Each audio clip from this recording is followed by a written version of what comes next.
Good afternoon and welcome to the March 25th meeting of the Public Safety Legal Administration Committee. I am Andrea Boone, Chair of the committee. I am joined to my left by the Honorable Matt Westmoreland, the Honorable Michael Julian Bond, and the Honorable Antonio Lewis. Can we have a motion to adopt the agenda? Moved by the Honorable Matt Westmoreland, seconded by the Honorable Antonio Lewis.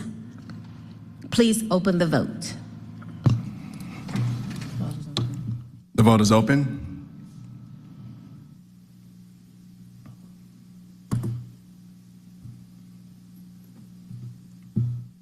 Will everyone please vote?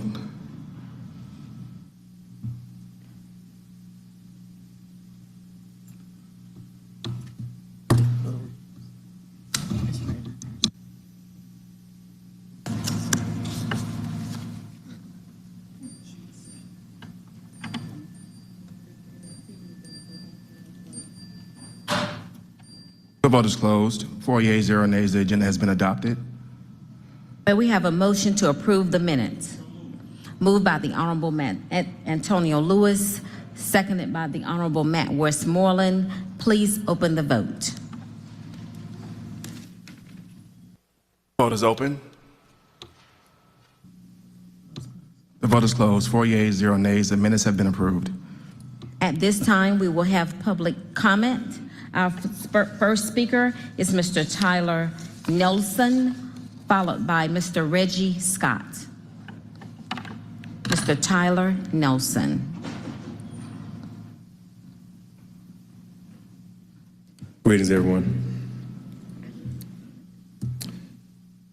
To the honorable members of the City Council and the Mayor Andre Dickens administration, as a homeowning resident, the president of Progressive Firefighters of Georgia, and the frontline staff member of Atlanta Fire Rescue Department, I stand before you to express our unwavering support for the current administration. Myself and many other firefighters are deeply grateful for the tireless dedication and leadership demonstrated by the Mayor Andre Dickens, City Council Commissioner Tarlisha Smith, and Fire Chief Rod Smith. We also thank their offices, city legislators, and the IAFF for their joint commitment to our city, and its safety has been exemplary. We want to express our support as firefighters toward City Hall and the Dickens administration. The fire department has received unprecedented support and progress. We are thankful for the forthcoming pay raises, which reflect a genuine appreciation for the hard work and dedication of our firefighters. The assurance of a secure pension underscores the administration's commitment to our long-term well-being and security. Moreover, we are excited about the investment in our department with new apparatuses and fire stations being built. These investments not only enhance our operational capabilities, but also ensure the safety of our firefighters and the communities we serve. The Dickens administration and City Council have gone above and beyond to provide us with the resources necessary to excel in our duties. It has come to our attention that there may be perceptions of conflict between our department employees and City Hall. We want to assure you that this perception is not reflective of the reality within our department. We have a unified and cohesive relationship with the administration built on mutual respect and collaboration. This administration has proven to be by far the best that has worked with us, and we are grateful for the positive changes and support they have brought to our department and our city. We believe in open communication and transparency, and we welcome any opportunity to address concerns or misunderstandings. Thank you for your attention, and we look forward to continued collaboration with the City Council and the administration for the betterment of our community and our fire department. Thank you. Thank you, Mr. Reggie Scott, followed by Barbara Williams.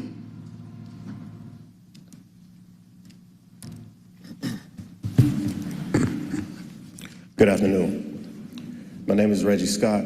I stand before you as a 10-year member of Atlanta Fire Rescue, a long-standing member of Local 134, and the current co-vice president of Progressive Firefighters of Georgia. I want to start by saying thank you to our Mayor Andre Dickens, our Chief Rod Smith, HR Commissioner Tarlisha Smith, City Council, the Public Safety Committee, IAFF, Local 134, and countless others who've been instrumental in the progress that we've seen thus far as it regards to our pay and our equipment in the fire service. In an effort to keep that progress ongoing, we've been engaging our younger members through education and through mentorship so that they're aware of these processes and they can come forward and start being more active in these processes to continue and engage in our relationship with you guys. We would like to continue that collaborative effort going forward in everything that we've done.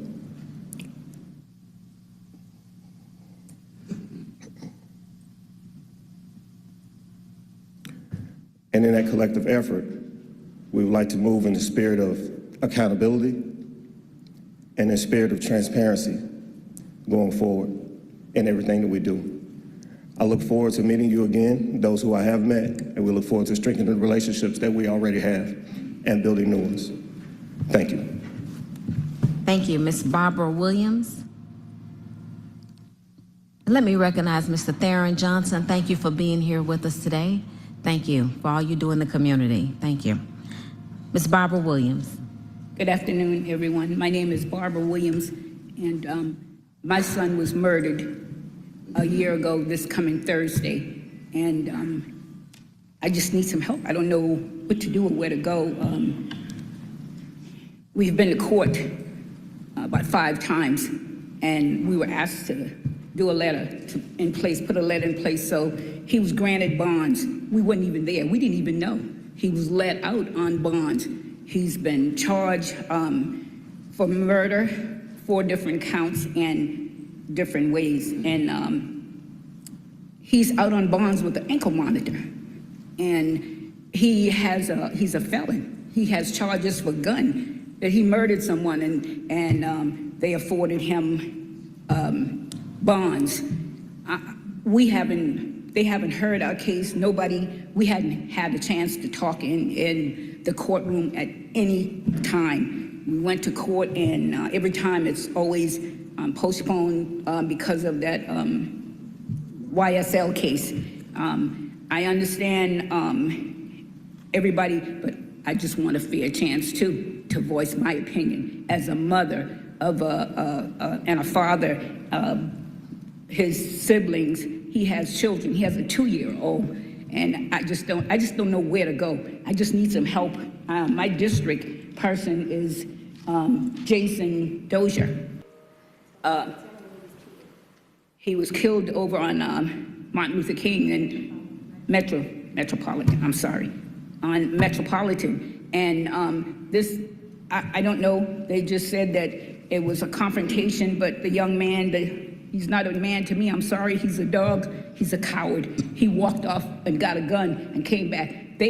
My son didn't have any weapons. None. No knives, no guns, no nothing. But he gets to walk off and get a gun and come back and murdered. My one gun bullet severed his main artery.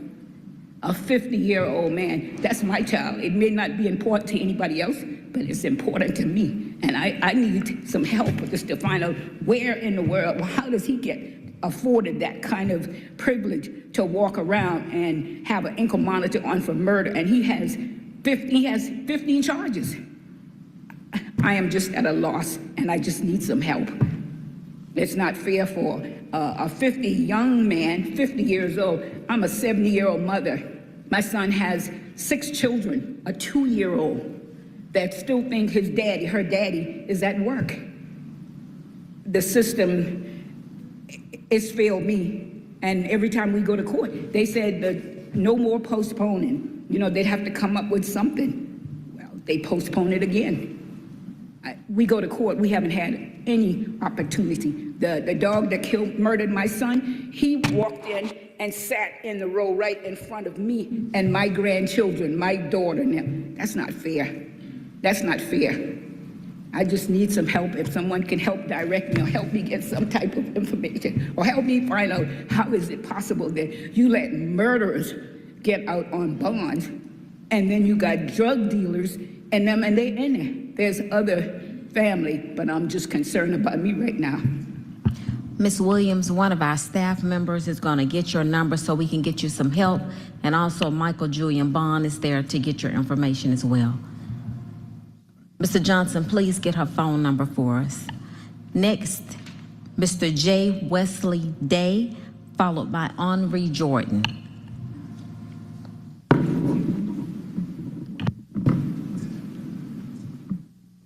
I had someone yielded me their time. I want to make sure you all have that.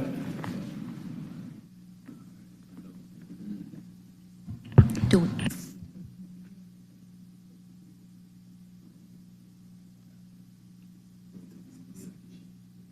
It was on the second sheet.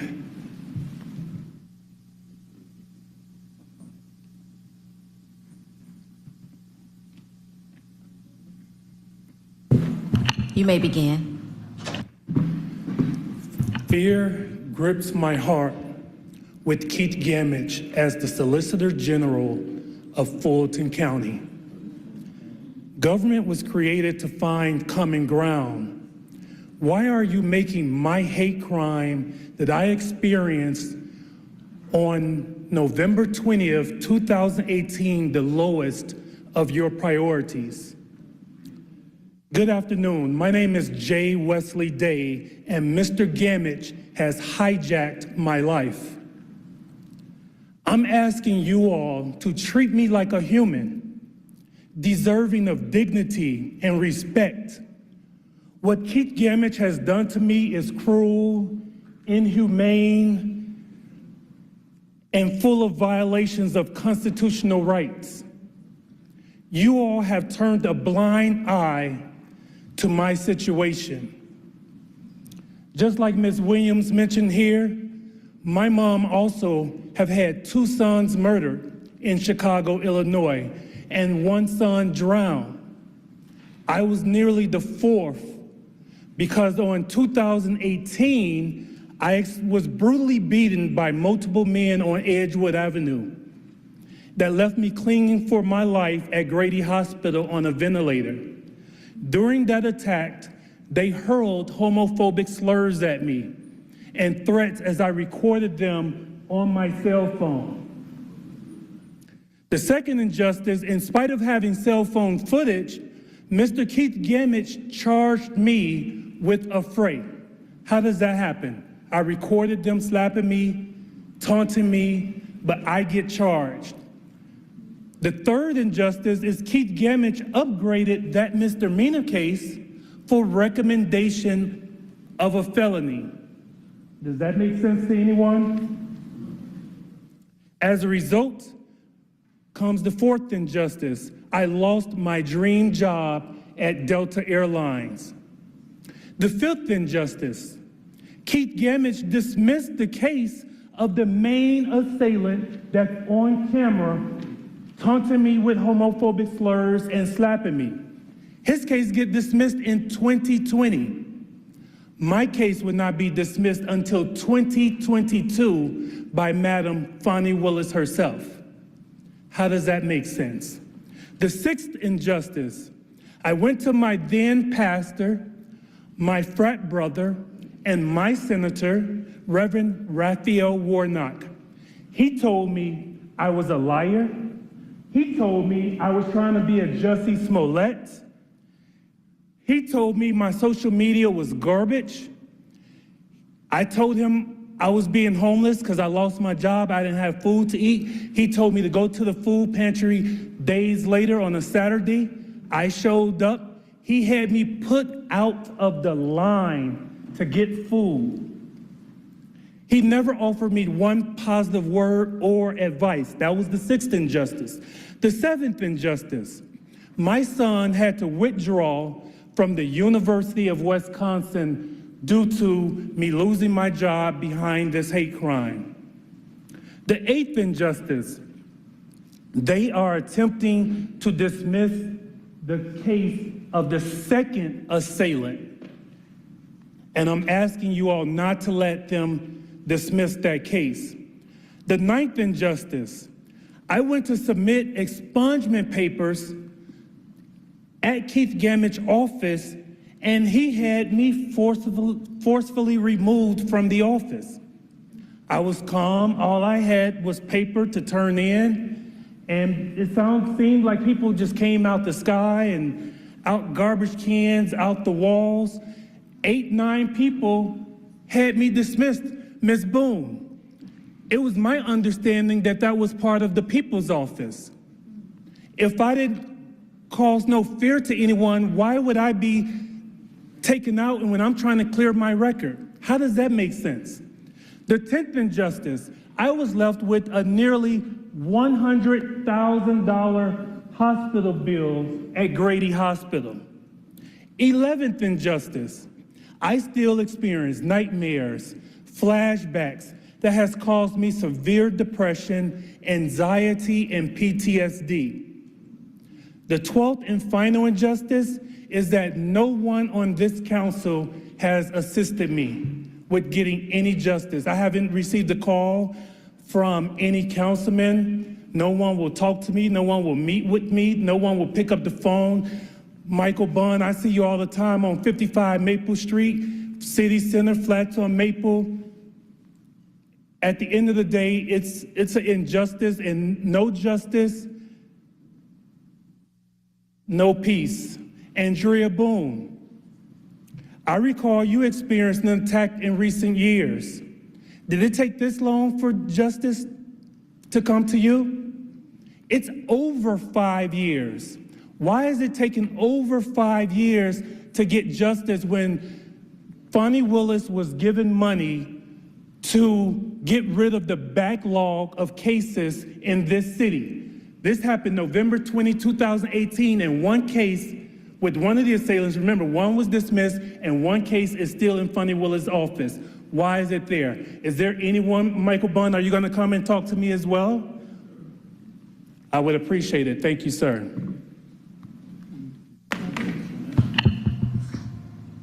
Ms. Henri Jordan, followed by Mike Russell.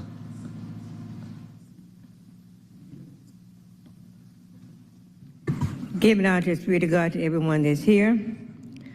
Now concerning the things whereof you wrote unto me, it is good for a man not to touch a woman. 1 Corinthians 7, chapter 1st verse.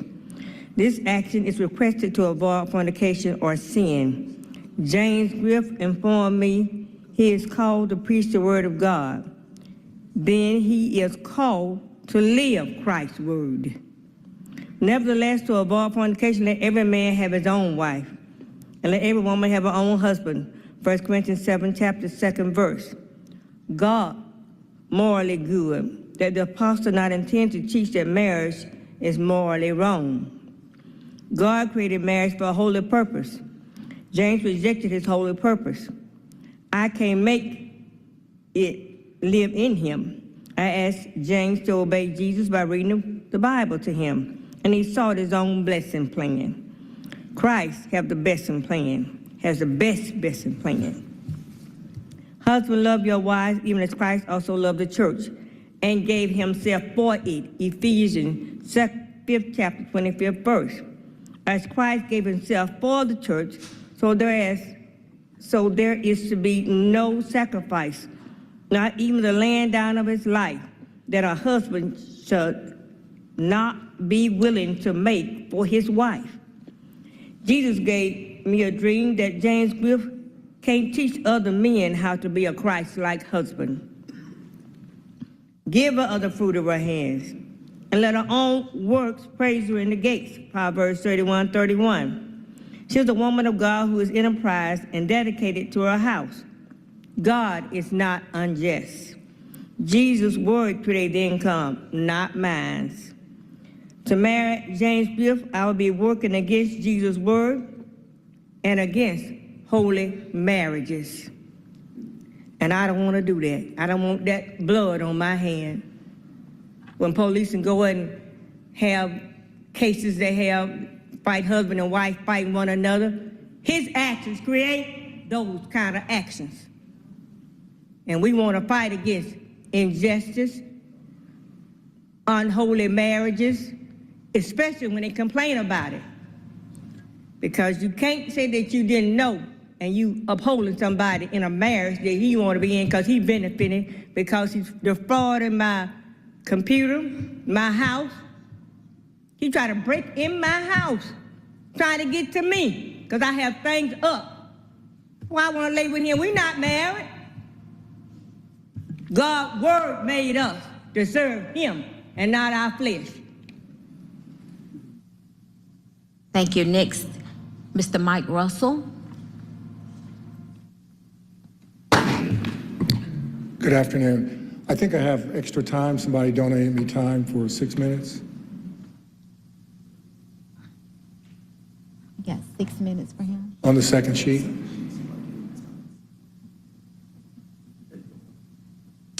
Thank you. Again, my name is Mike Russell. I'm a resident of the West Side. I also serve on my neighborhood board, and I chair both the public safety and the zoning committee in my neighborhood.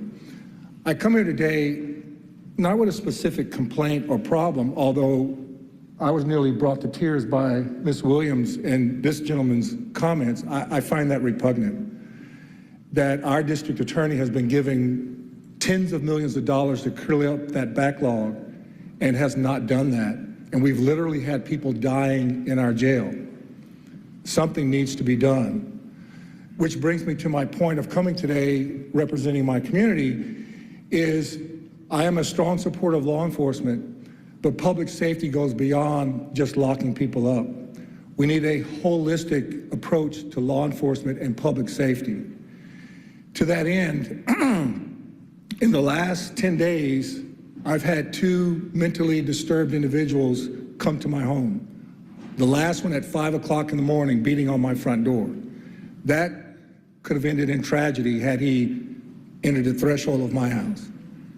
And so what I'm asking this committee to do is not to stovepipe public safety, but to work in a holistic fashion with other groups, other committees, so that we can address the root causes of crime and the problem of public safety in our city, because we cannot lock up everybody.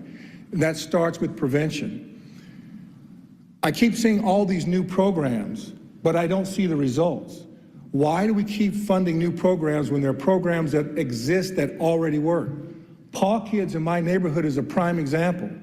It's a fabulous program. I'm mentoring now one of the teenagers there. They have a great track record. Why would you go find another nonprofit that has no track record of success to fund them? I don't understand this process in the city where we just come up with one new program after the next, but we never come back to qualify the results. Personally, I'm insulted by midnight basketball. That was tried in the 90s with Bill Clinton. Are you trying to tell me that a black young man is only worthy of a basketball court? Why don't we use that money to mentor these kids in our public schools here in Atlanta that are failing? Our mayor says that there's an issue with companies hiring people from Atlanta. Well, the problem is they can't read. They can't do basic math. Why don't we take those funds and go to these historically black colleges and universities, to Georgia Tech and Georgia State, and get them mentors so that they can learn how to read and write, so they can be competitive for these jobs, so they're not on the street selling water? Where is the common sense and the common decency when we talk about public safety? It's not just about locking people up. I love the Atlanta Police Force. I think the best decision our mayor made was hiring our police chief. But it is not the only solution to cleaning up this city and the crime. So I would ask you to look beyond this committee and to address public safety in a holistic manner. PAD comes down the street from me constantly. I don't know how effective they are because nothing ever changes. Why are they not hand in glove with the police department working as one team? You've got videos on PAD's website, to me, that are anti-police. I've gone to meetings with them and they've said disparaging things about the police force. How is the police force to work with them hand in hand? So I was a cop. I don't want to handle these incidents. And when I was in the military, we had something like PAD, and we worked as one team. We had psychologists 24/7. We had rape specialists 24/7. We don't have that in Atlanta. Where does a rape victim go at 2 o'clock in the morning? Who handles her case? Who talks to her about the psychological effect? How do they preserve the evidence? Public safety has to be a holistic program, not just law enforcement. So again, I ask you, I urge you to go beyond law enforcement and to do things in a holistic manner to bring safety to our city. And the last thing I want to say is, a lot of the crime in our city is committed by homeless people and the mentally ill. And I know there's programs currently to deal with the mentally ill, and I think the urgency is because we have the World Cup coming. I want to make you a promise. I don't make many promises, but I'm going to make you one today. I go to church every Sunday to Mass right down the street from here on the corner of Central and MLK at the Shrine of the Immaculate Conception. We feed about 200, 250 people a day. We have multiple ministries where we keep people's utilities on. There's a homeless encampment right across the street from our church in front of Underground Atlanta. They've been there for years. Nothing's been done to help them. But there's a brand new bike lane right there that they sleep on that nobody uses. Where are the priorities in our city? But my promise I'm going to make to you today, if the city tries to hide the homeless from the visitors, I will use my German language skills and my connections in Europe. I will use my husband's Dutch language skills and connections in Europe, and I'll make sure that every European paper, the Bild Zeitung, Frankfurt Allgemeine, RTL, all the rest, I will personally take them to where the homeless are decamped to in Atlanta. You will not be able to hide the homeless from the world. the city needs to get busy right now to help the homeless. And the vast majority of those are mentally ill or they have a drug addiction. And we need a holistic approach to address this problem. Thank you. Sorry that I went over time. Thank you. The Honorable Antonio Lewis. Next speaker, Carla Williams, followed by Zachary Britt. Ms. Carla Williams.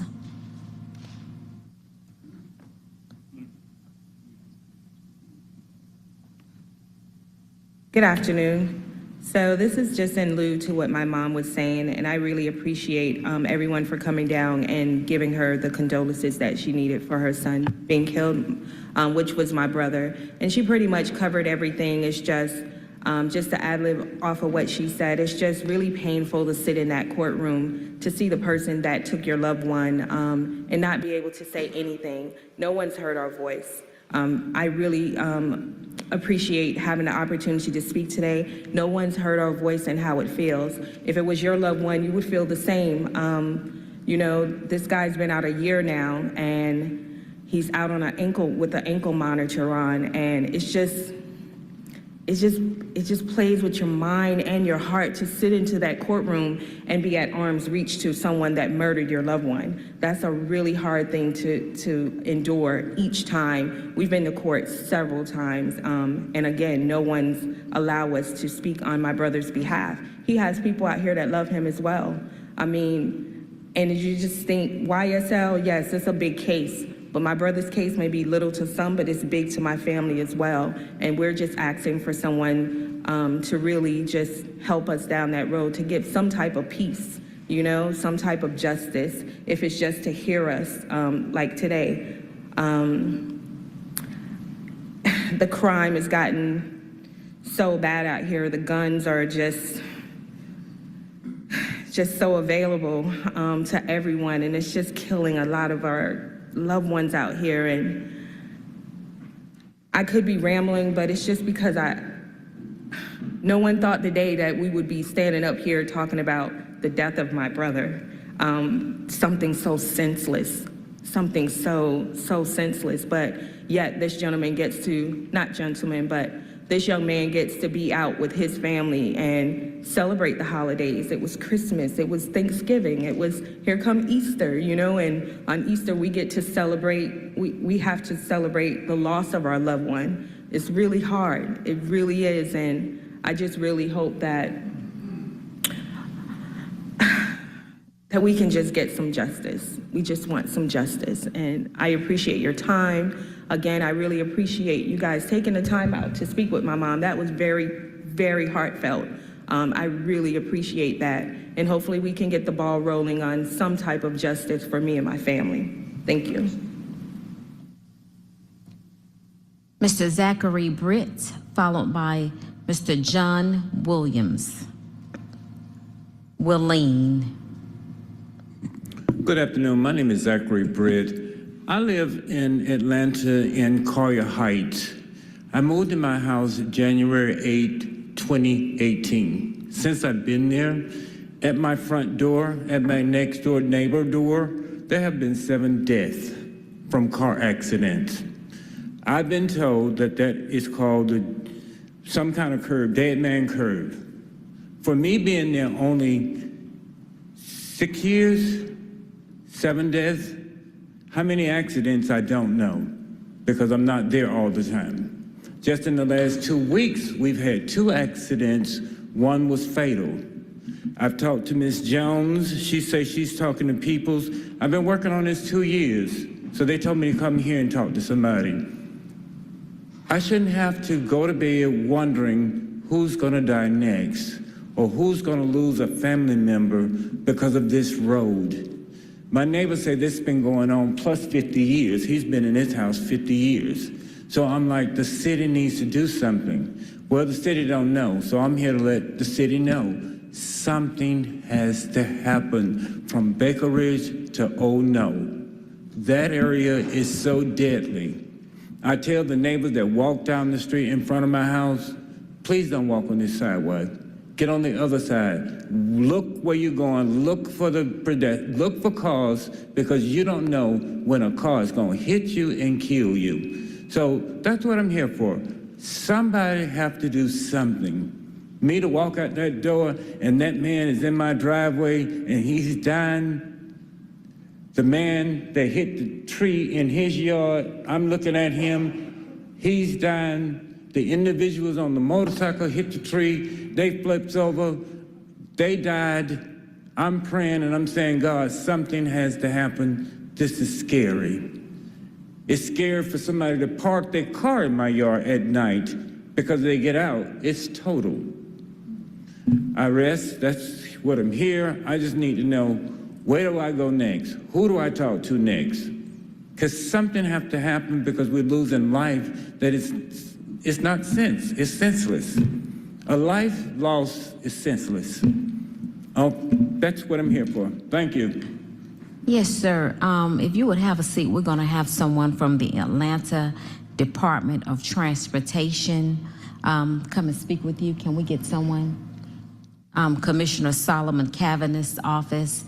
Will you please give us that address at Baker Ridge and Old Knoll, or around what area? 588 Hamilton E. Holmes.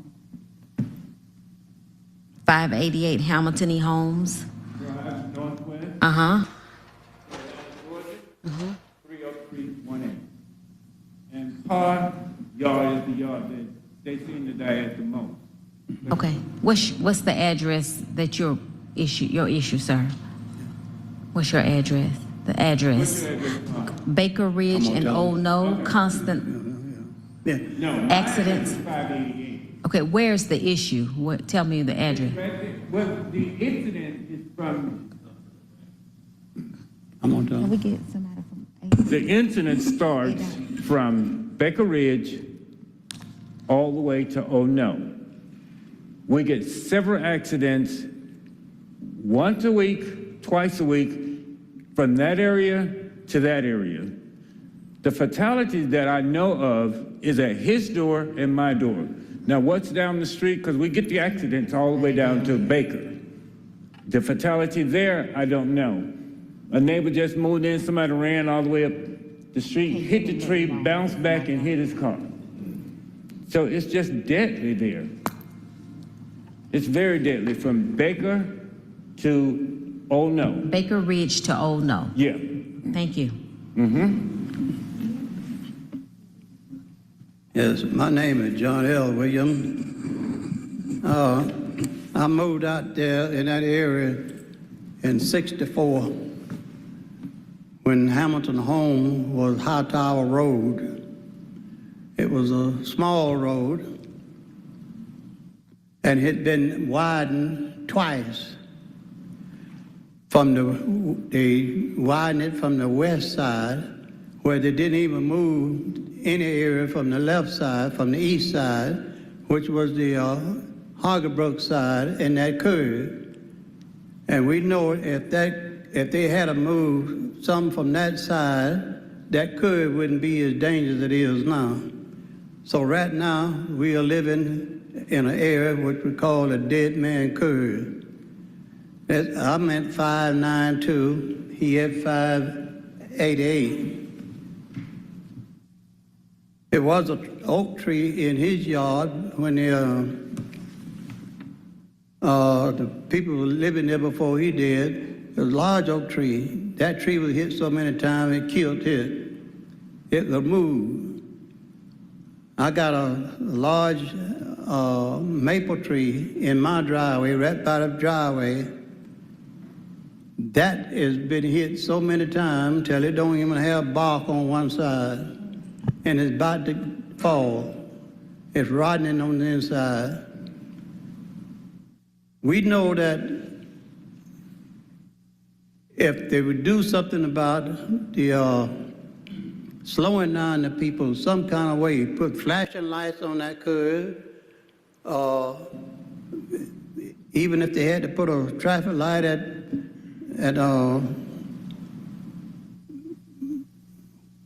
what's the next street? Oh No.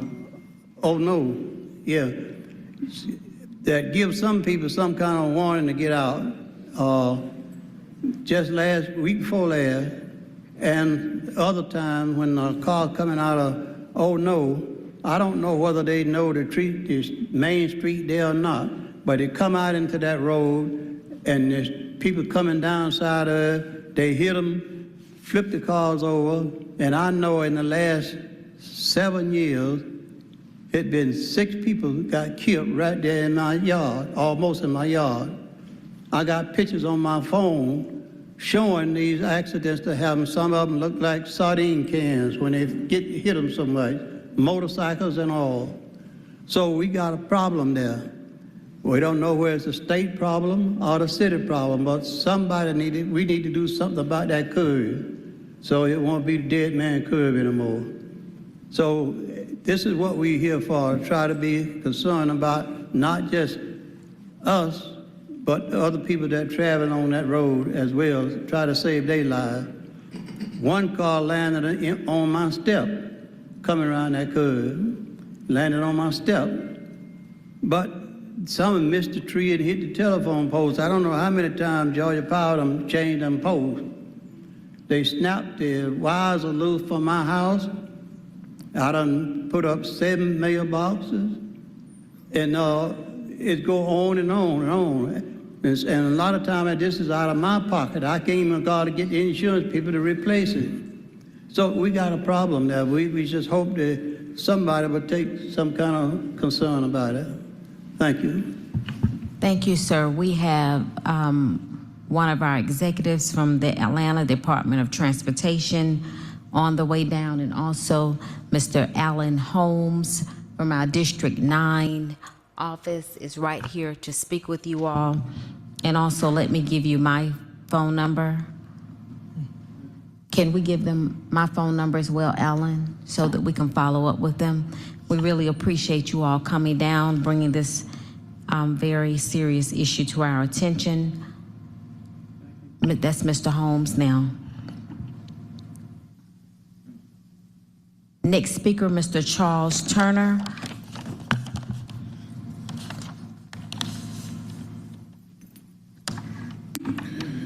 Hello, my name is Charles Turner. My wife and I are residents of Cary Park since September 2023, and we recently took on co-chair for our Public Safety Committee for our neighborhood association. Since becoming a resident, I've encountered, heard, and seen constant littering, speeding, shootings, and car break-ins.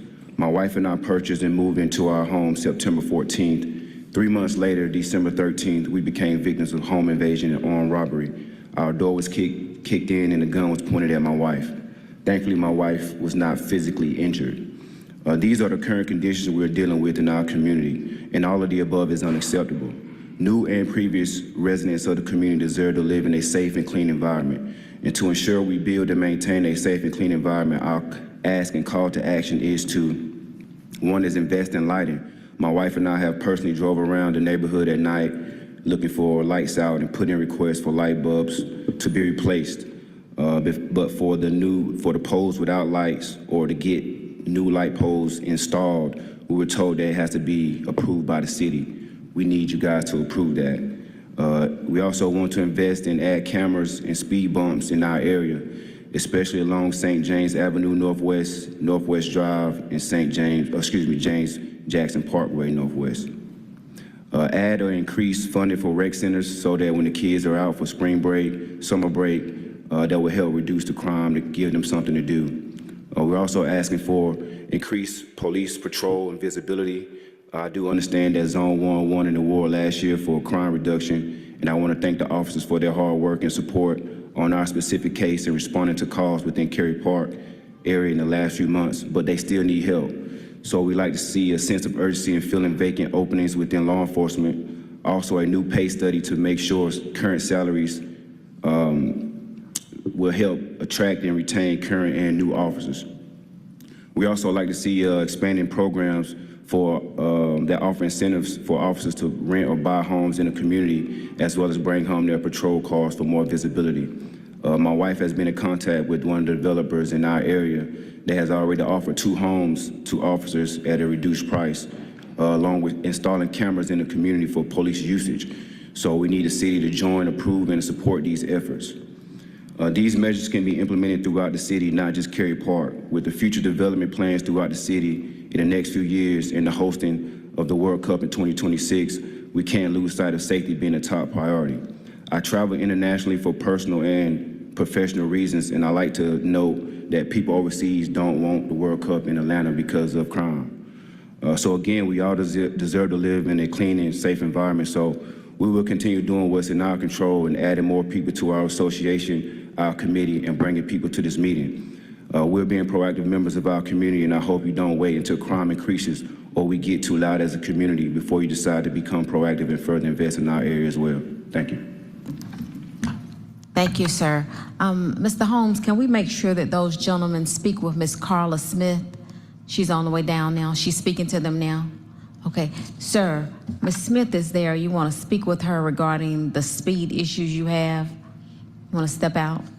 Mr. Turner, Ms. Carla Smith is right out front from the Atlanta Department of Transportation. Thank you for bringing that matter and other matters to our attention.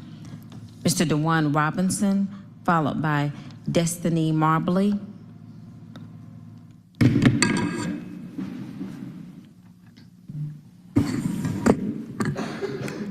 Thank you, Chairwoman Andrea Boone. Thank you, Board. Mr. Bond, Mr. Lewis, Mr. Westmoreland, sometimes we have to educate the public because they don't know that their situation may not be a city council issue, and it may be a county issue or a DA issue, whatever. When the police make the charges, it goes over there. You know, we don't have anything to do with it on council. And, you know, sometimes staff may just need to just come say, hey, you know what I'm saying, we're with you, but this is another issue. We can give you the resources to help that, because oftentimes we blame council and the mayor's office and other offices that has anything to do with it. And sometimes we're at fault because we step our nose in it sometimes, and now they think it's our issue, but it's not our issue. And I think we just got to just start doing some education around functions and duties and responsibilities in the city. I often come down here fighting for the voiceless and all of that, but today I come giving praises to the Atlanta Police Department. No entity does everything 100% right. I just watched Maynard movie again yesterday at the Tower Theater over in I was moved once again, brought to tears about some things in there, but I'm watching it. As much as I love Maynard, everything, I'm sure you can find some holes in anything, right? Love seeing your dad referee that Muhammad Ali fight with him. I just love your father. I just love a lot of our these. This is why I love you being on there, because you're necessary. Mr. Michael Julian Bond, you're necessary to Atlanta. So is Andrea Boone. You're necessary for the history and the knowledge. But today, our police chief is a man that I feel that you can go to and talk about some things. You can have his ear, and I think that he's trying. I think the police department is trying. I have to give kudos to two particular lawyers in the law department that work when it comes to the alcohol zoning part of it, and the, what is it called? The, on Tuesdays, the Liquor Review Board. I have to give them their props, Mr. Bond, Mr. Westmoreland, Mr. Lewis, Ms. Boone, because I sit in there on some Tuesdays and I hear some outrageous cases where people should probably lose their license and probably never apply again. But these two work with people, try to work things out, you know what I'm saying, without crossing the legal line, and give people an opportunity to work and earn a living in the city of Atlanta. And I just want to give them their props. They're back there right now. She might not want to stand, but very cooperative, and very helpful. And I just want to thank that, because oftentimes I come down here and don't think that. And Maya Diggs, who works in the mayor's office with alcohol, always available, always answering the phone. So sometimes we hear things about the departments, it's just not true. And sometimes I would tell you if it is, but when people are doing their job and always available and going above and beyond, I have to say that. And to the police department that work off Bankhead that process the alcohol license, I think it may be about 5 or 6 of the police officers servicing the whole city of Atlanta. I'm saying? That's a heck of a task, man. 5 or 6 officers processing thousands of alcohol licenses. I'm saying? That's a heck of a task, man. And we got these two work in the law department that are in there every Tuesday trying to help people, and people can be, and I've seen people 100% dead wrong and supposed to be X'd out, and they might say, hey, 30 days suspension, 60 days suspension, which is far gracious. I can't say if I was a lawyer up there that I would even cut them some of those breaks, because there's a lot going on in the city, man. And I think when we hear the outcry that we see out in the city, man, we just have to try to work to get better all the time. Maynard said something, Chairwoman Boone, that one of the things, I always take something from it, but he said, Atlanta have always had a race problem, and we always will. But what makes us special is that we're always trying to fix it. We're always trying to fix it, Mr. Westman. We're always trying to fix it. And that movie that's really touched me again, because they added, a few things in there, man, that I probably didn't pay attention on my Delta flight. But yesterday, that's really hit home. That's how special Atlanta is. And when you travel the world, you get to see how special Atlanta is when you realize what we have at our disposal that other cities just don't have.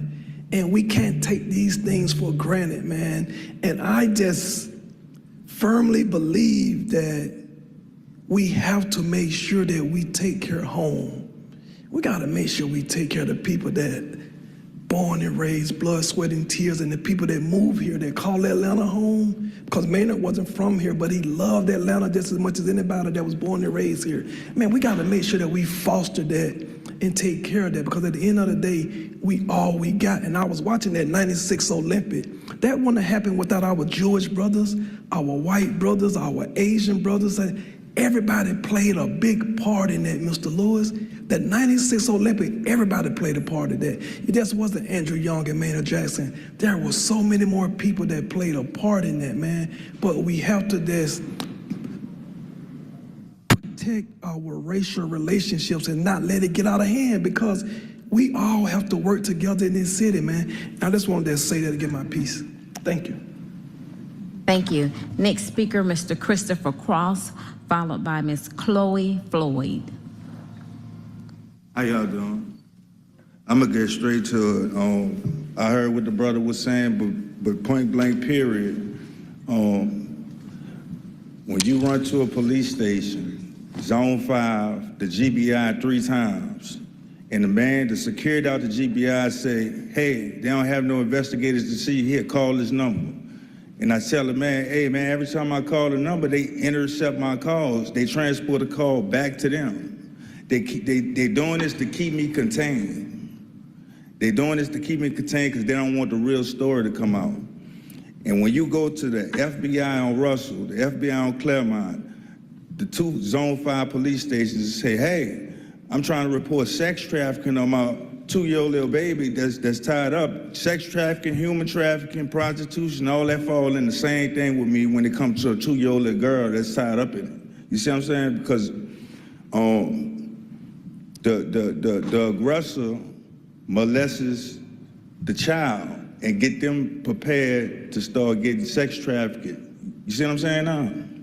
So like when you run to these 9 local and federal police stations and don't get heard, don't see no investigator, don't see what I'm talking about, send me away, that looks like Georgia supporting sex trafficking and murder.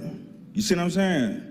And then it's harassment going on every day. I had a whole speech, but it's harassment going on every day. I get followed every day.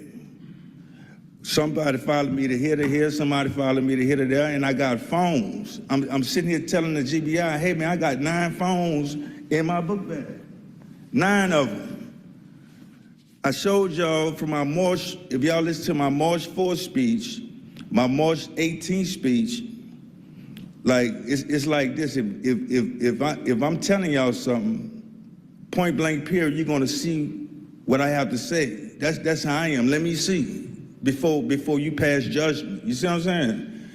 So it's like, and my lawyer, I got a lawyer, my lawyer is Slade and Slade. I'm trying to call them, trying to contact them. They transporting the calls back to them. Is stingrays that they follow you. They use deep FedEx vans, the MARTA vans at the train station. And I got the proof that they steal my car. I go use the phone at the courthouse, across the street from the courthouse. I call the GBI, they steal my car. I call the news, they steal my car. You see what I'm saying? Like this, it just ain't right. And I hear a lot of people come up and I salute, the achievements, you know what I'm saying? But they got real stuff going on right now with this corruption. You see what I'm saying? And it's like, where do we go from here? It's just no way possible I can go to the GBI station 3 times I'm at Zone 5 police station negotiating to get an interview about sex trafficking and murder. I'm negotiating with the lady. You see what I'm saying? And then she still turned me away after I asked to see the supervisor. Like, this ain't right. This ain't right. And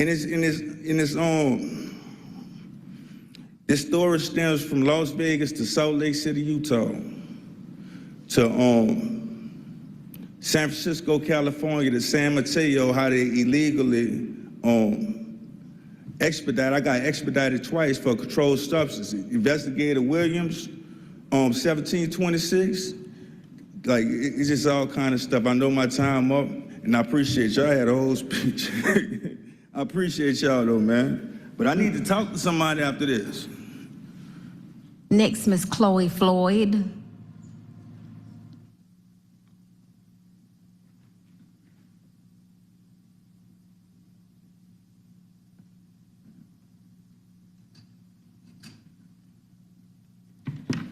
Good afternoon. My name is Chloe Floyd. I'm a legacy resident of the Pittsburgh neighborhood. I'm here because I'm a business owner and property owner in that same neighborhood. Our community had a desire to create a walking neighborhood to accommodate our growing community. And I'm here because I've been the owner of the single owner, female black owner of a grocery store in Pittsburgh for over, since 2014. My family owns 3 of the commercial property in that corridor that house 12 different businesses. I've tried now since 2020. I started this process to get get my alcohol license in 2019. COVID happened, it shut everything down. I had already started the process, got approved from my neighborhood and my NPU. When everything came back, opened back up in 2021, the portal was up and things got lost in translation. I wasn't awarded my license until 2022. And from the beginning of that, I've explained and been transparent about my future endeavors. I planned on just getting beer and wine in the beginning, show that I'm a good steward of those licenses, and then seek my alcohol license. Fast forward, since 2022, I started this process. I worked with Mr. Thompson as well to determine what my options were. Here in Georgia, you cannot be a grocery store and sell distilled spirits. I could sell beer and wine. After COVID, I determined that everybody drinks. And they're the same profit margin that's there. And the business that I currently have is universal across that sector. So I decided to pivot my business and apply to add distilled spirits to my product line. From that point, I put a request in to get an exemption for our plaza, and it's been a long road, to say the least. I renewed my license at the end of 2023 for beer and wine. However, I was anticipating getting the exemption from this council. When nothing manifested and nothing moved, I reached out Prior to this, I obtained my own counsel. And I also reached out to the city attorney, Ms. Amber Robinson, to try and get some clarification as to what the delay was, and was told that basically she can't talk to me or my counsel, and I had to reach out to my city councilman. I did just that. I'd like to put into the record the email that I sent to Councilman Lewis requesting a meeting with Ms. Robertson to determine, just get some clarification, because she wouldn't talk to me as a lay person. The email went, "Good afternoon, Councilman Lewis. I would like to request a formal meeting to discuss the matters that the city attorney, Ms. Robinson, has pertaining to the exemption legislation for 825 in District 12. My initial attorney, Mr. Larry Dingle, Wilson, Brock, and Irby Law Firm, I wholeheartedly believe that my family property meets all requirements for the exemption legislation that I've been seeking for years now. Neither myself or legal counsel has had the opportunity to clarify exactly what this business model is. Why this business model is not viable, is not a viable option for me in the neighborhood that I live, work, and raise my children. My neighborhood and NPU supports this added service to help manifest the projected walking community your constituents' desire. The topic of concerns are, I understand that Ms. Robinson is saying the waiver I'm seeking cannot be accomplished because the waiver by the city won't help without a waiver of distance requirements between package stores in the state law, which we believe is an overreach and should at best be addressed solely by the state attorney general's office. Number two, I understand she's also interpreted that the state law does not distinguish between liquor, beer, or wine. So I can get an exemption even for the convenience store that sells only beer and wine in its distance from a liquor store, which is contrary to what's obvious throughout the city and state. I'm also requesting that she clarify with the state to ask them whether they agree with her interpretation of the beer and wine and liquor. Interpretation that beer and wine and liquor are all viewed the same under the state law. Number three, I have... Ms. Floyd? Yes, ma'am. We're gonna let your council member speak. You're 2 minutes over. We're gonna let your council member speak, okay? Okay, Thank I'm you. sorry. No, don't be sorry.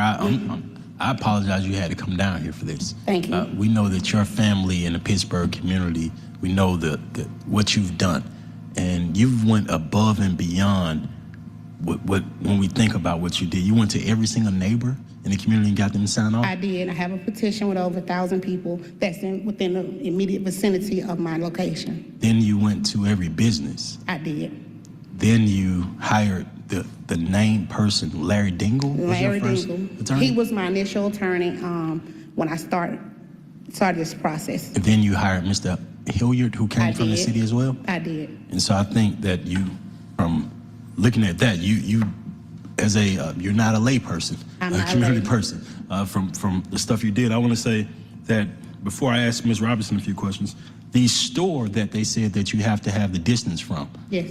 they are no longer, they haven't sold beer and wine in how long? They were awarded their license, I think, the middle of last year, but they haven't had any actual alcohol in their store since the latter part of the year, and I'm very much aware of that owner, and they aren't moving forward with renewing their license right now. They are going through some changes. And as a council person, I talked to that owner as well, and I think last week, but when I introduced legislation, I asked the attorneys to do the same. Yes. I talked to that owner, Yes. and he told us he actually did not renew his license for this year. So he does not have that 500 distance. Is it? No, the interpretation I'm being held to is a 1,500 foot Okay. distance between what's considered, the interpretation is that a beer and wine package store is synonymous with a liquor store. And it's not, but I don't know how to address that. Like I said, I'm not laying. I think this is what I was saying. The other store does not sell beer and wine. Not no at more. all. He's not, according to what he told me and what he told you, he's Yes. not even renewing his license. yet. Exactly. It's March going into April right now. Yes, sir. And so my question to the legal department is, since the other store is no longer a beer and wine store, Does Miss Chloe's store fit now under our rules in the city of Atlanta? Can we now pass the legislation? Now, I'm not asking you, can we? Does it violate anything? I'm not asking you, can we do it? Because as this body, we can actually, I think that she came down here, and I'm the district council person, and I'm standing on this. I hope I can get the support And I know I've been of my persistent. colleagues on this. Thank you. Because Can we hear from the law department quickly? Yes. Good afternoon, Amber A. Robinson, City of Atlanta Department of Law.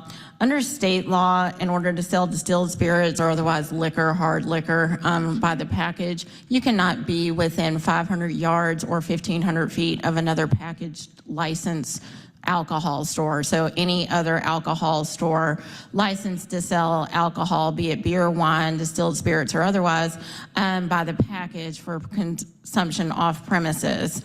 It is correct that within 500 feet or 500 yards or 1,500 feet, there is a alcohol licensed location, which is within the distance requirement of this constituent's store.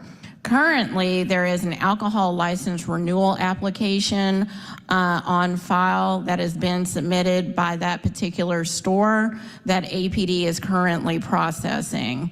Should the year pass, the year be calendar year, 2024, without that particular location securing a license, then they will lose all right to their license renewal with the current distance requirements in place, and then the constituent would be able to properly move forward in order to apply for distilled spirits. At that time, should there need to be a legislative exemption granted to allow the constituent to move forward, there would be no prohibition on this council doing so. Currently, though, because the other alcohol license renewal application remains pending, this City of Atlanta is subject to a state law which prohibits the city from approving an alcohol location for distilled spirits within 500 yards of another licensed location. So at this time, either the year can go forward, and as of January 1, this prohibition will no longer be in place, and then the constituent would be able to move forward. Okay, can we have a meeting with you all after the presentations or once the meeting ends, so that you all can continue the meeting? But at this time, we're going to hear from our presentations. Thank you. And we've been joined by our Commissioner, Mr. Solomon Cavanis. Thank you so much. We had citizens here that are concerned about Baker Ridge, H.E. Homes. There have been several accidents there, Baker Ridge, H.E. Homes, and oh no, those citizens were here, please, and Ms. Carla Smith did speak with them. So please let us know what we can do to assist with making that area much safer for our citizens. At this time, we will have a presentation by our Deputy Chief Harper. Congratulations on your new role, sir. We will have a brief presentation. Good afternoon, Madam Chair, PSLA Committee. I just want to talk about our crime stats in the city of Atlanta over the last month. We're going over our 28-day stats specifically. We're down in crime, and one of the things that's real touching this week is Zone 4 is down. So we've had some issues there, but they're down 18%. 4 of the 6 zones are currently down double digits right now. And overall for the city, we're down 15% in crimes. We're still, I think our initiatives going for gangs, guns, and drugs is working out very well. We've had street races that we've been dealing with recently, and I'm proud to report that we've shut them down. They tried to come to the city in the Buckhead area, and based on some intelligence we had, we were able to shut it down before it even caused any issues in the city of Atlanta at all. I have here with me one of our lock boxes. I know it's been asked about. So this is our gun lock boxes, and these will be distributed. We're working on a plan now. Since these were received as part of a federal grant. We have to watch how we distribute them, so we're working on that plan now. We'll have something available next week to talk about our distribution for these. For the Atlanta airport, we're working on our airport motor program. So I'm a motorcycle officer myself at heart, and we're going to have 2 motorcycles assigned to the Atlanta airport. This will help increase our visibility around the airport, and also motorcycles are able to get through some traffic situations that cars are not. So we're hoping that this will work out very well. In addition to that, we've increased some of our patrols at the checkpoints with our K9 units. We're very happy with that. Our take-home program, we've issued out 95 vehicles so far, and we're still continuing on with that program. 33 of those vehicles are for those out-of-jurisdiction officers. Most of those are in specialized units.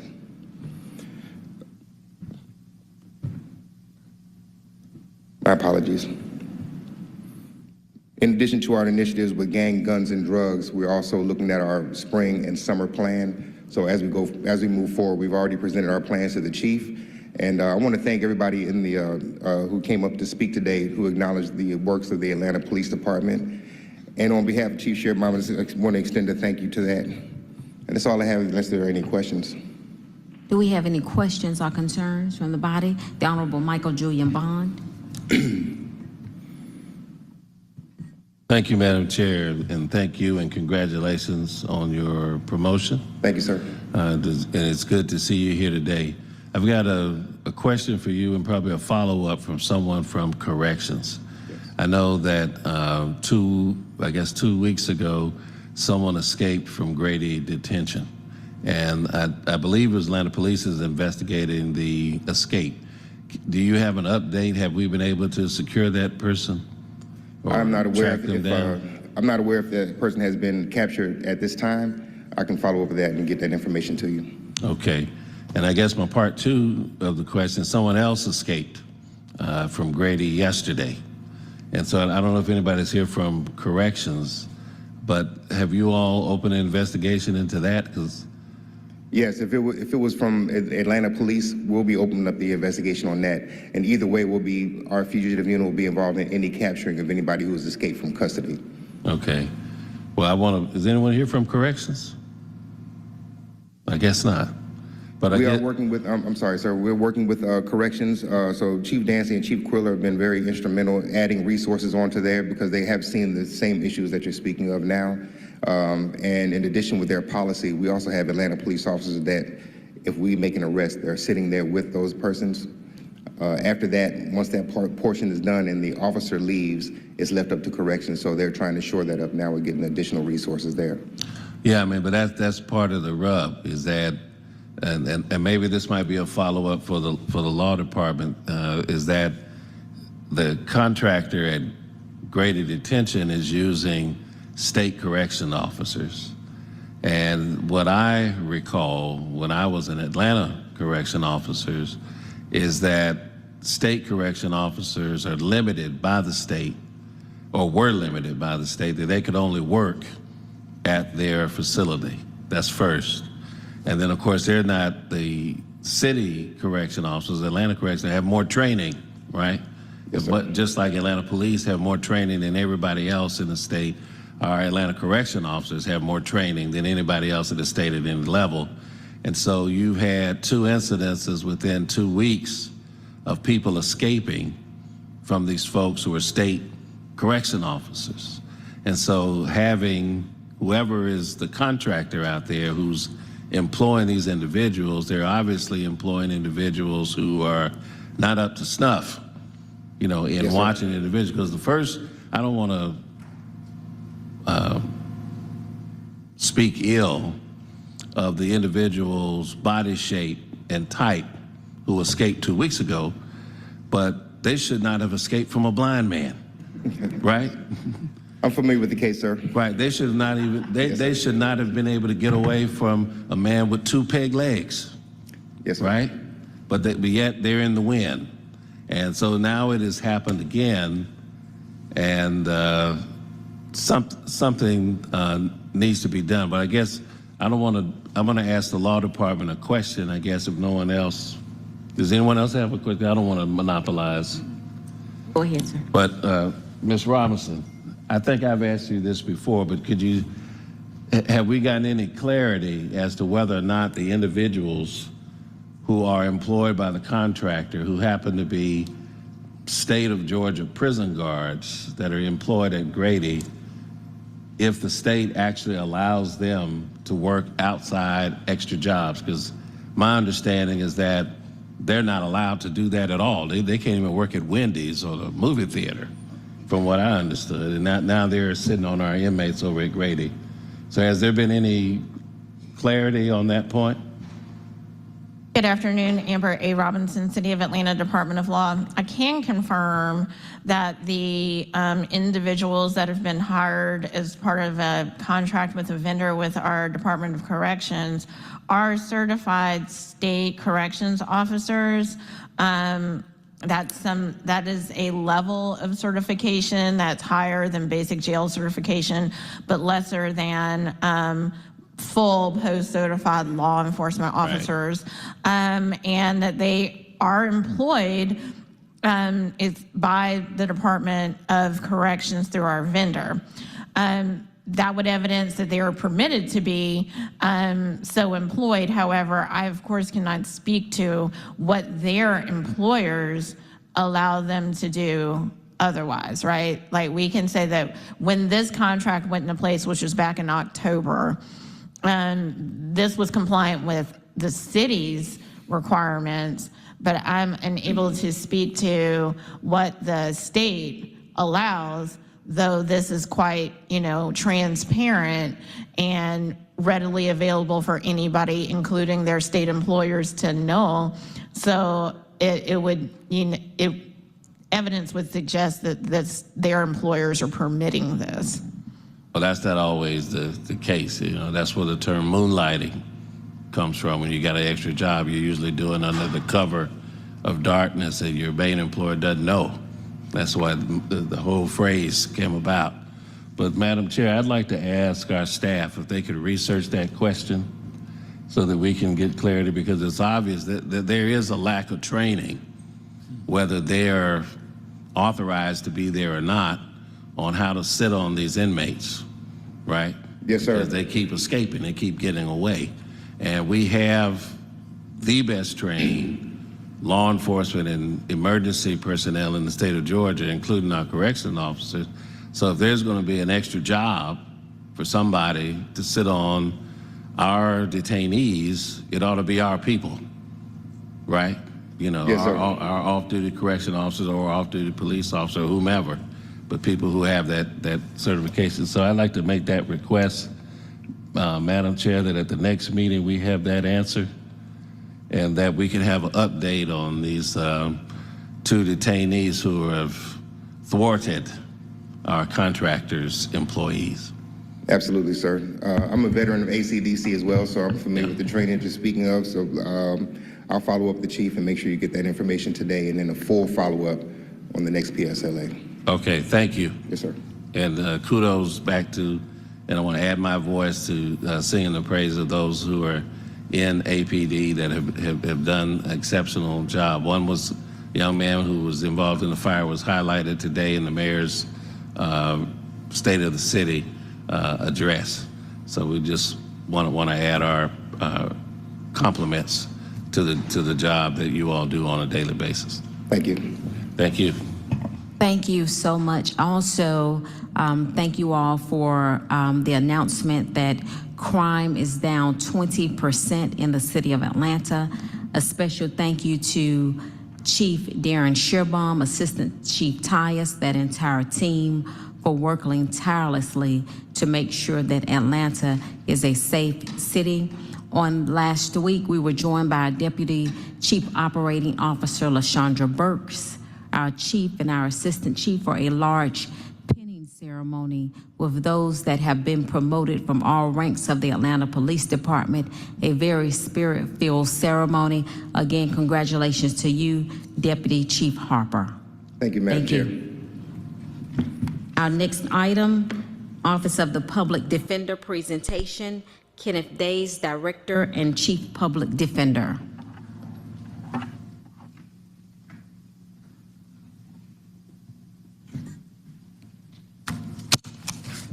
afternoon, Madam Chair, committee members. I'm Ken Days, the Director and Chief Public Defender for our city's Public Defender Office. In our last Public Safety Committee meeting, I spoke about a new data management and data collection, data implementation system that we are rolling out as a new initiative for this fiscal year.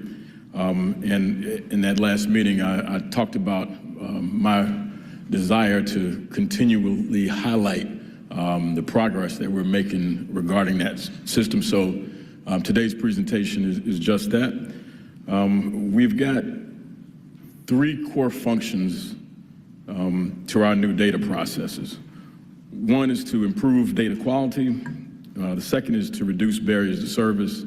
And the third is to lead in indigent defense service delivery. As a client-centered, holistic practice, there are lots of metrics that we can show on a daily basis that surround the positive impact that our staff, the services that our staff provides to the Atlanta communities. But I realize that we need to better demonstrate the considerable financial savings that our proactive work produces. Let me go back.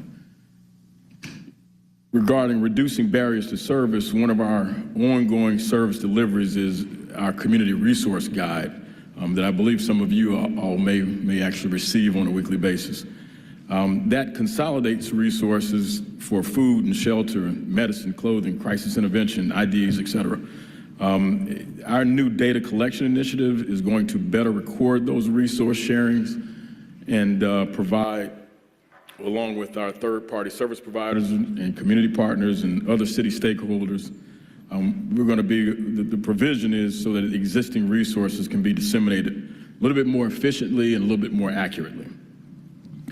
We also propose to continue to lead in indigent defense, in that right now we are one of the few offices nationwide that is an exclusively a misdemeanor municipal practice.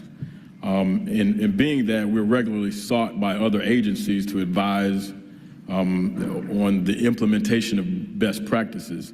I think that's a testament to the hard work that the members of our department do every day, but it's also complimentary to our council and mayoral administration for providing us with the needed resources and continuing to follow up and be mindful of our resource needs.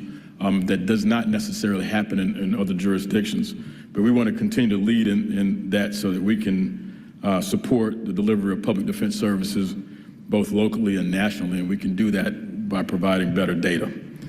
Our department also has a pretty robust employment referral program. It's useful for those clients that are seeking job placement, and some of those employers even have career development attached to that placement. And so our tracking of individual outcomes is needed to measure post-placement success.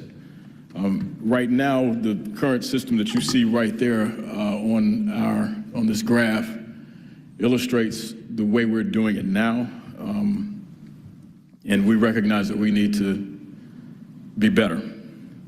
So currently, we've expanded the amount of data that we're collecting to track the application of our program to each participant and for a longer period of time. So what does that mean? That means that we now will start to identify what things work, which employer partner may be a better match for a prospective employee, that we can provide a better analysis of what types of support we need to offer to ensure that someone stays employed.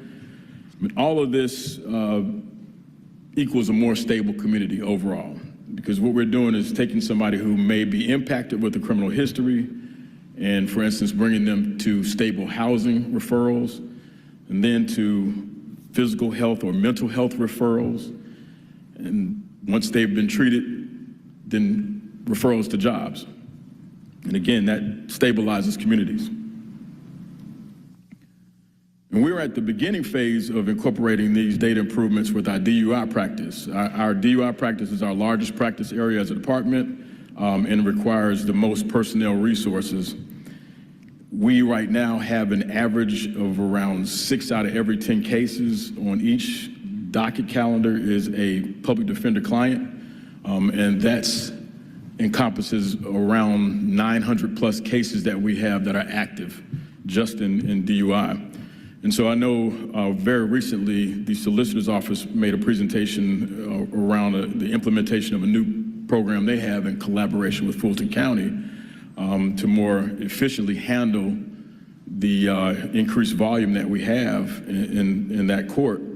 And I've actually spoken to both entities multiple times, and our department is going to be most impacted by those efforts. And so we want to kind of get in front of this and remain proactive, because we also have an interest, probably a larger interest, in ensuring that we reduce caseloads and that we reduce the time to a final adjudication. And that's always more beneficial to our clients. Because so much of our resources dedicated to this representation, we're obviously increasing the data collection around that next. So I hope to present some of those findings in our presentations in the near future, because I'm certain that our efficiencies will be maximized. And to this all, we have been very recently working with our Department of Finance, our HR departments, and the Innovation Delivery team from the executive offices.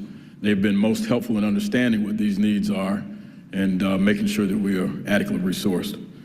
So with that, I'll take any questions that you may have. The Honorable Michael Julian Bond.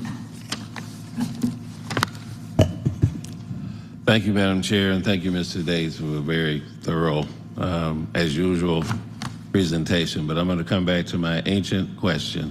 How is the part of the practice initiative to help with those who are facing evictions going?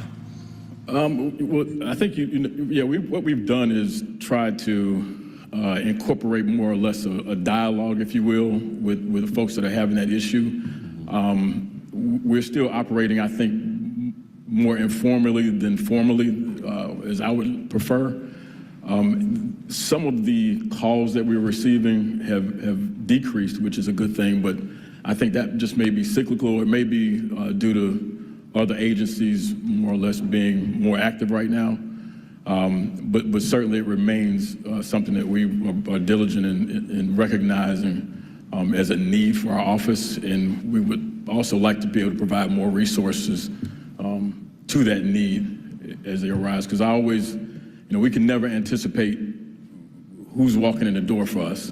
And on some days, that volume may be very light, and other days it may be, considerably heavy. So we always like to, more or less I always describe our department very similar to the fire department. Today you might have a very light day, and tomorrow you may be critically understaffed and under-resourced just because of the things that just are taking place. So we always have to be sort of ready to move, and that's one of those areas that we never know just how many calls or people walking in the door with that need, who they're going to be or when they're going to arrive. So my ask or answer to your question or your inquiry is, certainly I will be wanting more resources to make sure that we've got some permanent personnel that can handle those cases as they come in, because it is a very important thing to provide to the citizens of Atlanta. And would you say you've been effective at addressing those that do make that request for help? I believe everybody that has made a call within this past year has remained in their housing or because of the efforts of our department, or been referred to supportive housing or temporary housing because of the efforts of our department. Okay. And those are just based literally on phone calls that we've made. Okay. And just to close that out, I ran into a woman today at the pharmacy that I'm going to be referring to you. Absolutely. Do Who what we can to help. expressed some issues that she was trying to get addressed where she lives, and now they're threatening her with eviction because she's trying to make things better, and she's a senior citizen. So I will text you her number when this meeting is over.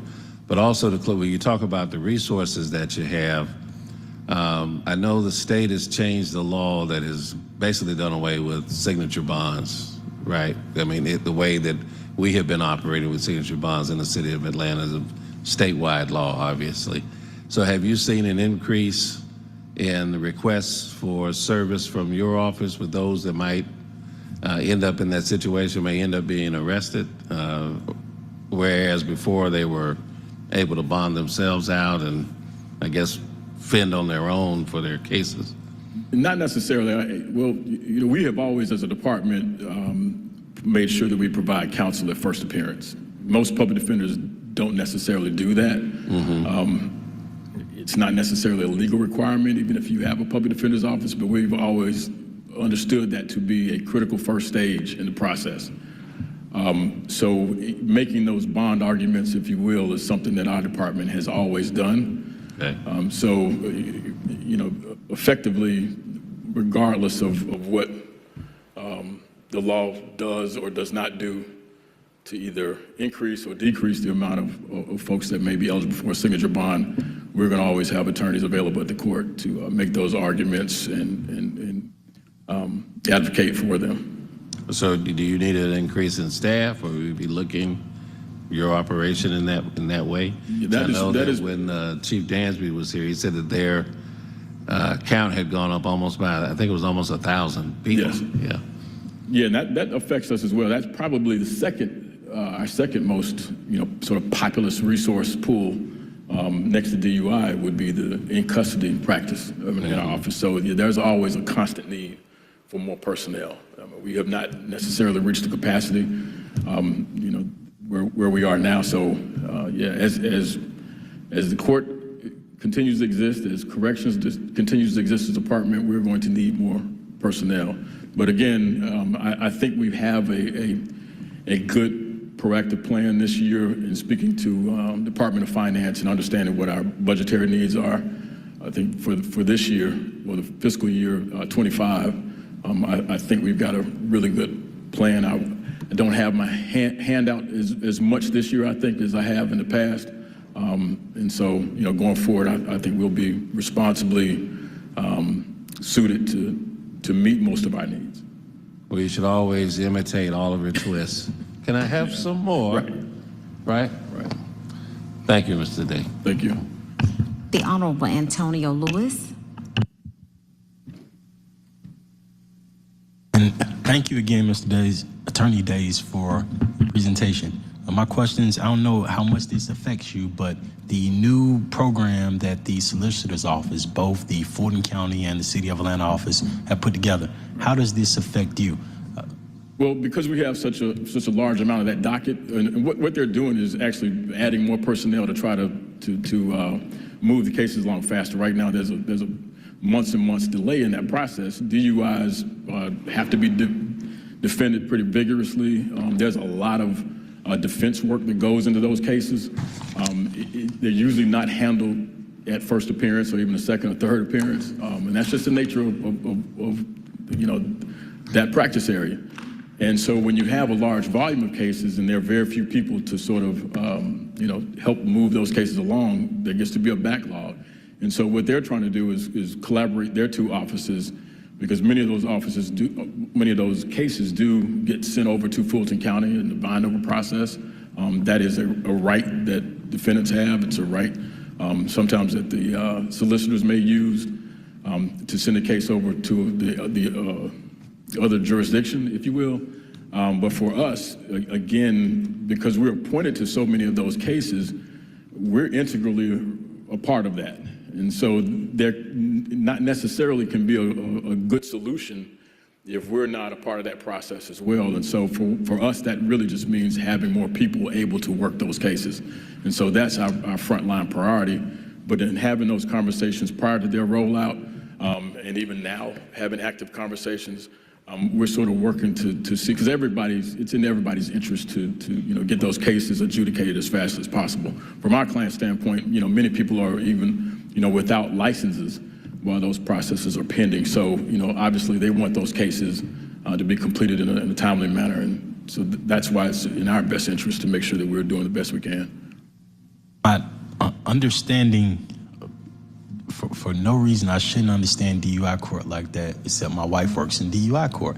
So are we adding more attorneys to help this, or are we our attorneys who are like Attorney Holla, or our attorneys that we have in the city of Atlanta that are part of this, are they going to now have their current cases plus follow these cases, or is that a question I should ask Mr. Raymond? Yeah, that's more of a question for I them. appreciate you. For us on our end, what we do want is more attorneys. It's just a math issue. Is if a certain amount of hours that we put into each case, if we had more attorneys work those cases, then we could obviously present and be prepared a little quicker than several months out. And so it's always in our best interest to have more people on those cases, because we can cut the number of cases per attorney, then we're able to make announcements a little bit quicker, and that will move the backlog a little bit faster. No, I appreciate you. I hope we get as many attorneys as possible. We get the budget right for that. Thank you again, sir. Thank you. Any more questions or concerns? We are now ready for our consent agenda. Thank you. Thank you. Very well done. This takes us to Section G, Communications. Item number 324C.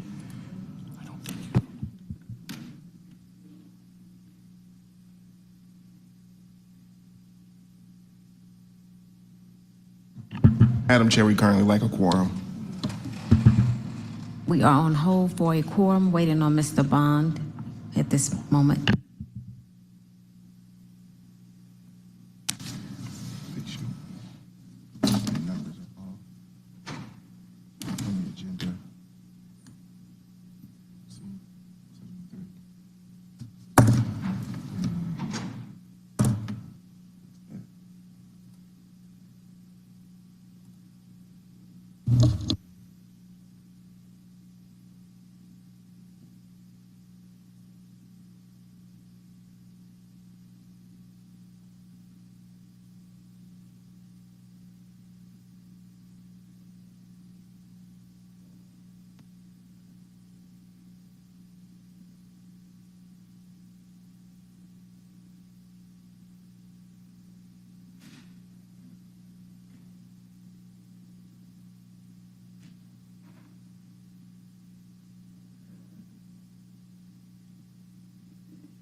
We now have a quorum.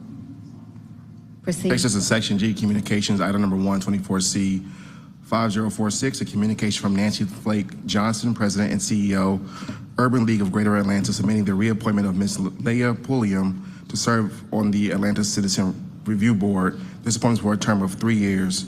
Madam Chair, we need to hold this item. The appointee had a scheduled conflict and was unable to attend. I make a motion to hold. Do we have a second? Second by the Honorable Michael Julian Bond. Please open the vote. Vote is open.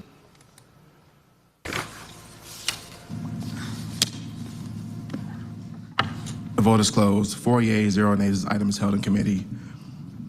Item number 224C, 5047, a communication from N. John Bay, President of the Gate City Bar Association, submitting the reappointment of Mr. Jermaine A. Austin to serve on the Atlanta Citizen Review Board. This appointment is for a term of 3 years.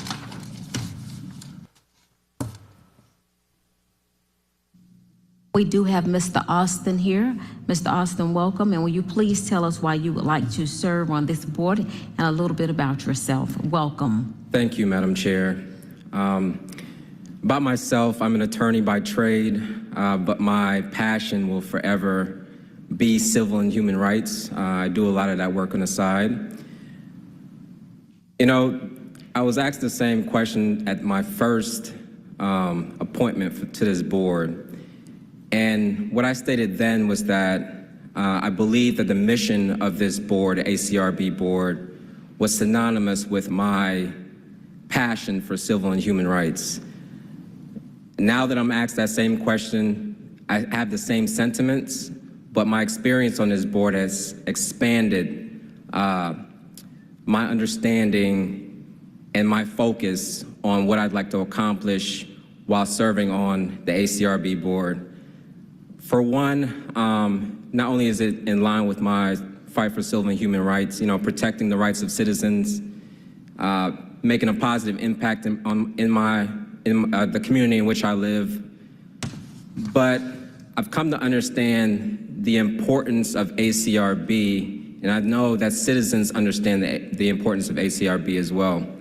I want to make sure that this board remains independent, that it's a safe space for citizens, that it produces results, and that it continues to get the confidence and the trust of the citizens in our community. And I know this board works. I know the ACRB board works because when we read complaints, we notice that citizens reference the ACRB board when they're dealing with officers that do step out of line when they wear the uniform. And for those officers, I believe, truly believe that the ACRB board is there to hold them accountable and to remind them why they wear that badge and why they wear that uniform. But not all officers are bad, right? We do smile, our board does, we do smile at when we read complaints of officers that do bring dignity and respect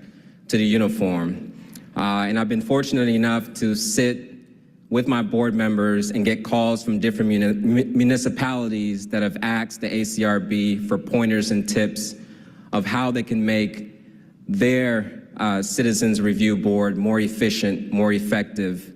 So this board, I know APD, the Atlanta Citizens Review Board is a well-oiled machine, and I definitely commend. I know our executive director is here. This board, the staff works very hard. You know, I'm an attorney by trade. I wish I could hire the entire staff to work for my law department, honestly, because I've never seen such a well put together analysis and review, interviews, review of body cam footage. The whole report that they put together is just phenomenal. And so I'm just proud to be a servant leader on that board and to continue to serve and continue to represent for the citizens and to say thank you. Thank you to Executive Director Lee and to the staff and to my fellow board members, because this work is important, and that's why we continue to do it. Thank you. Do we have any questions or concerns? If not, I will make a motion to approve. Do we have a second? Second by the Honorable Michael Julian Bond. Please open the vote. Vote is open. The vote is closed. 4 yeas, 0 nays.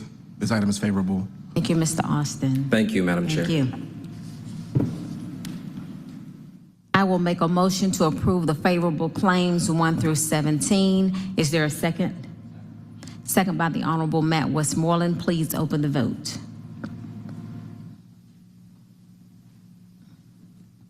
Vote is open.